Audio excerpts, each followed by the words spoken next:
আরেকটা আম্মুর রেসিপি নিয়ে হাজির হয়ে যাই। সেটা হচ্ছে খুবই সহজ একটা রেসিপি, চিকেন ফ্রাই রেসিপি। আম্মু সেটাকে মাখিয়ে রেখেছে। এই তো কম করে হলে 1 ঘন্টা। আচ্ছা, লবণ, ঝাল, আদা বাটা, সয়া সস। সয়া সস আর চাইনিজ সল্ট। ও আচ্ছা। আটার মধ্যে মুরগিটাকে আটা দিয়ে আমি ভালো করে মাখায় নিচ্ছি। তো যাতে ফুলকিটা দেখো তোমাকে একটা ভেজে দেখো।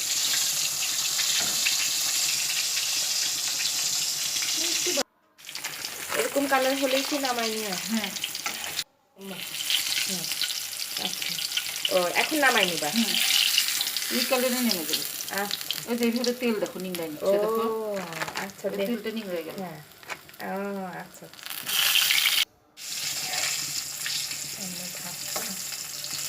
সিনাটা হলে সিনাটা প্রবলেম করেনি, পাটা তো একটু যে তুমি যেটা বলতেছো কেটে দিলেই ভালো হতো।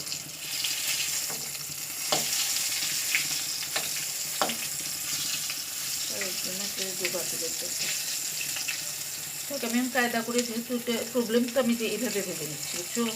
একটু তেলের মতো মধ্যে আগায় দিচ্ছি, একটু নাড়ায় দিতে হবে। তেলের মধ্যে জিনিসটা আসা লাগবে। চিকেন ফ্রাইটা দেখতে খুব সুন্দর হয়েছে। আমার ভাই খেতে বসেছে। কেমন হয়েছে? অনেক টেস্টি এবং হেলদি, কারণ আমার মনে হয়েছে যে রেস্টুরেন্টের চেয়েও টেস্ট ভালো, এবং যে কোনো খাবার বাসায় রান্না করে খাওয়াটাই তো বেশি স্বাস্থ্যসম্মত এবং মজাদার। ঠিক বলেছ। আর আমাদেরকে পরিবেশন সবশেষে আম্মু খেতে বসেছে।